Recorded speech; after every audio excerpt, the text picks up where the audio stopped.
Coupable il y a quelques semaines pour détournement de fonds publics. Il a saisi la CEDH, mais c'est fini. En France, aujourd'hui, Nicolas Sarkozy ne pourra plus dire « je suis innocent, je ne suis présumé innocent ». À partir d'aujourd'hui, on ne peut plus dire ça.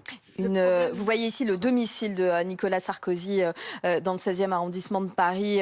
Une voiture vient tout juste de s'arrêter. Une femme vient d'en sortir. C'est compliqué de savoir qui se rend, même si j'ai l'impression de reconnaître Carla Bruni sur ces images. L'ancien président de la République, Nicolas Sarkozy, condamné à de la prison ferme. C'est une première dans l'histoire de la 5e. Il va devoir porter un bracelet électronique. Votre réaction?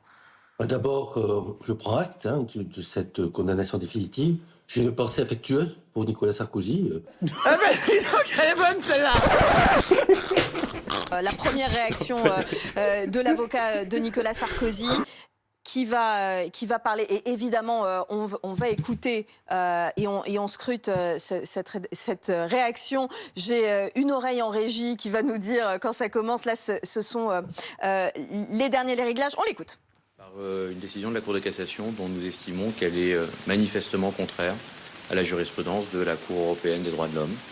C'est la première fois en France qu'une personne est condamnée sur le fondement des seules déclarations qu'il a eues avec son avocat et qui ont été interceptées.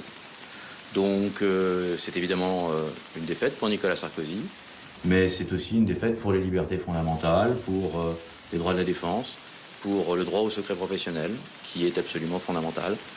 Et dans ces conditions, Nicolas Sarkozy va, évidemment, comme il l'a toujours annoncé, s'il n'obtenait pas satisfaction devant les juges français, saisir la Cour européenne des droits de l'homme. Il sait qu'il a de la jurisprudence. Pour lui, il y a déjà eu des décisions qui ont posé en principe que les écoutes entre un client et un avocat ne pouvaient pas être utilisées contre ce client. Et c'est ce qu'il va faire valoir. Et c'est assez triste, en réalité, qu'un ancien président de la République se voit contraint de saisir les juges européens pour obtenir la condamnation de la France, pays aux destinées duquel il a présidé, mais il n'a pas d'autre choix pour faire connaître ses droits et faire respecter ses libertés fondamentales. Il le fait avec détermination et il engagera ce recours dans les semaines à venir, très certainement avant la fin de l'année.